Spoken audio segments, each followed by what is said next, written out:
Octobre, c'était un ballon d'essai pour que le peuple de Côte d'Ivoire puisse lui-même tranquillement rentrer chez lui et analyser le problème. Est-ce que les individus qu'on a vus aujourd'hui dans Abidjan peuvent prendre Abidjan en otage? Est-ce qu'un peuple de Côte d'Ivoire organisé, avec une jeunesse disciplinée, structurée, pour veiller à la sécurité des acheminements, à la sécurité des manifestations, est-ce qu'ils peuvent être débordés par ces quelques individus qu'on a vus? Non. J'ai fait remarquer dans la journée que ce sont des individus très mal nourris. Ce sont des individus faibles. Je dis bien physiquement faibles. Je ne parle même pas de psychologiquement parce que leur psychisme est souvent détruit par la drogue, la bétadone, la colle, le crack, parce qu'on va les chercher dans les fumoirs. Ce ne sont pas des gens qui peuvent réussir à intimider. Dans une confrontation même de 5-10 minutes, une jeunesse politique organisée.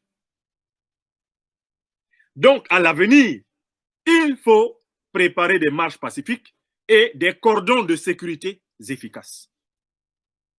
Marche pacifique veut dire cordon de sécurité efficace, puisque la police et la gendarmerie, qui pour le moment ne se sont pas encore rangés derrière le peuple de Côte d'Ivoire, jouent les attentistes et les observateurs, pendant que les microbes d'Alassane Dramane Ouattara agressent la population.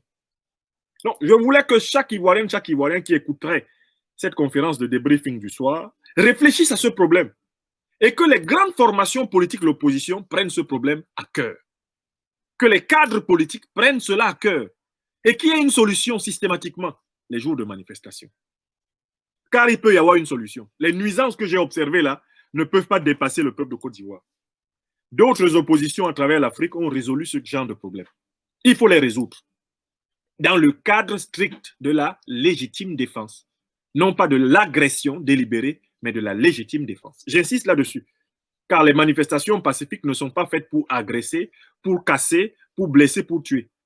Mais il y a un principe de droit qui dit que lorsque des gens viennent vous agresser, lorsque des gens viennent vous blesser, lorsque des gens viennent vous tuer, eh bien le droit dit que vous avez le droit de vous défendre. Même le droit ivoirien le dit.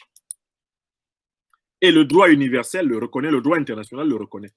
Quelqu'un ne peut pas être là, il prend une machette, il est en train de venir vers un groupe de 10, 15, 20 manifestants, et il n'y en a même pas au moins une dizaine qui sont préparés à le neutraliser. Il faut le neutraliser parce qu'il n'a pas le droit de tuer, de blesser des Ivoiriens. La démocratie ne consiste pas à se laisser blesser, tuer par les autres. Non.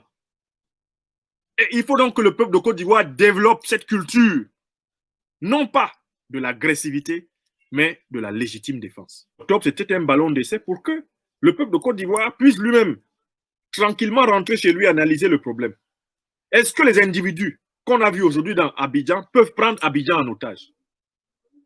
Est-ce qu'un peuple de Côte d'Ivoire organisé, avec une jeunesse disciplinée, structurée, pour veiller à la sécurité des acheminements, à la sécurité des manifestations, est-ce qu'ils peuvent être débordés par ces quelques individus qu'on a vus? Non. J'ai fait remarquer dans la journée que ce sont des individus très mal nourris. Ce sont des individus faibles.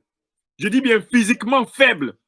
Je ne parle même pas de psychologiquement parce que leur psychisme est souvent détruit par la drogue, la bétadone, la colle, le crack, parce qu'on va les chercher dans les fumoirs. Ce ne sont pas des gens qui peuvent réussir à intimider.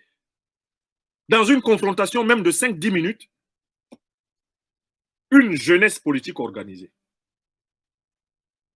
Donc, à l'avenir, il faut préparer des marches pacifiques et des cordons de sécurité efficaces. Marche pacifique veut dire cordon de sécurité efficace, puisque la police et la gendarmerie, qui pour le moment ne se sont pas encore rangés derrière le peuple de Côte d'Ivoire, jouent les attentistes et les observateurs, pendant que les microbes d'Alassane Dramane Ouattara agressent la population. Donc, je voulais que chaque Ivoirien qui écouterait cette conférence de débriefing du soir réfléchisse à ce problème et que les grandes formations politiques de l'opposition prennent ce problème à cœur. Que les cadres politiques prennent cela à cœur et qu'il y ait une solution systématiquement les jours de manifestation. Car il peut y avoir une solution. Les nuisances que j'ai observées là ne peuvent pas dépasser le peuple de Côte d'Ivoire. D'autres oppositions à travers l'Afrique ont résolu ce genre de problème. Il faut les résoudre dans le cadre strict de la légitime défense. Non pas de l'agression délibérée, mais de la légitime défense. J'insiste là-dessus. Car les manifestations pacifiques ne sont pas faites pour agresser, pour casser, pour blesser, pour tuer. Mais il y a un principe de droit qui dit que lorsque des gens viennent vous agresser, lorsque des gens viennent vous blesser, lorsque des gens viennent vous tuer, eh bien, le droit dit que vous avez le droit de vous défendre. Même le droit ivoirien le dit. Et le droit universel le reconnaît, le droit international le reconnaît. Quelqu'un ne peut pas être là, il prend une machette, il est en train de venir vers un groupe de 10, 15, 20 manifestants, et il n'y en a même pas au moins une dizaine qui sont préparés à le neutraliser. Il faut le neutraliser parce qu'il n'a pas le droit de tuer, de blesser des Ivoiriens. La démocratie ne consiste pas à se laisser blesser, tuer par les autres. Non. Et il faut donc que le peuple de Côte d'Ivoire développe cette culture, non pas de l'agressivité, mais de la légitime défense. Octobre, c'était un ballon d'essai pour que le peuple de Côte d'Ivoire puisse lui-même tranquillement rentrer chez lui et analyser le problème. Est-ce que les individus qu'on a vus aujourd'hui dans Abidjan peuvent prendre Abidjan en otage?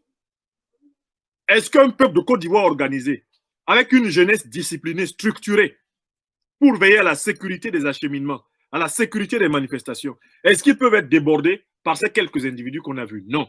J'ai fait remarquer dans la journée que ce sont des individus très mal nourris. Ce sont des individus faibles. Je dis bien physiquement faibles. Je ne parle même pas de psychologiquement parce que leur psychisme est souvent détruit par la drogue. La bétadone, la colle, le crack, parce qu'on va les chercher dans les fumoirs. Ce ne sont pas des gens qui peuvent réussir à intimider. Dans une confrontation même de 5-10 minutes, une jeunesse politique organisée. Donc, à l'avenir, il faut préparer des marches pacifiques et des cordons de sécurité efficaces.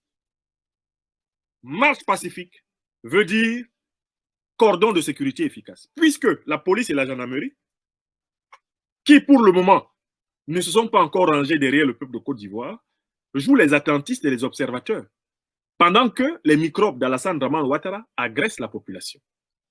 Donc, je voulais que chaque Ivoirien qui écouterait cette conférence de débriefing du soir réfléchisse à ce problème et que les grandes formations politiques de l'opposition prennent ce problème à cœur. Que les cadres politiques prennent cela à cœur et qu'il y ait une solution systématiquement les jours de manifestation. Car il peut y avoir une solution. Les nuisances que j'ai observées là ne peuvent pas dépasser le peuple de Côte d'Ivoire. D'autres oppositions à travers l'Afrique ont résolu ce genre de problème. Il faut les résoudre dans le cadre strict de la légitime défense. Non pas de l'agression délibérée, mais de la légitime défense. J'insiste là-dessus. Car les manifestations pacifiques ne sont pas faites pour agresser, pour casser, pour blesser, pour tuer. Mais il y a un principe de droit qui dit que lorsque des gens viennent vous agresser, lorsque des gens viennent vous blesser, lorsque des gens viennent vous tuer, eh bien, le droit dit que vous avez le droit de vous défendre. Même le droit ivoirien le dit.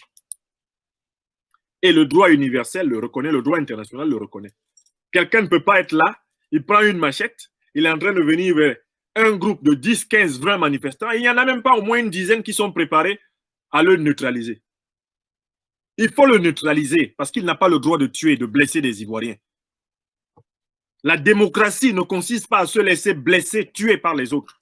Non. Et il faut donc que le peuple de Côte d'Ivoire développe cette culture, non pas de l'agressivité, mais de la légitime défense.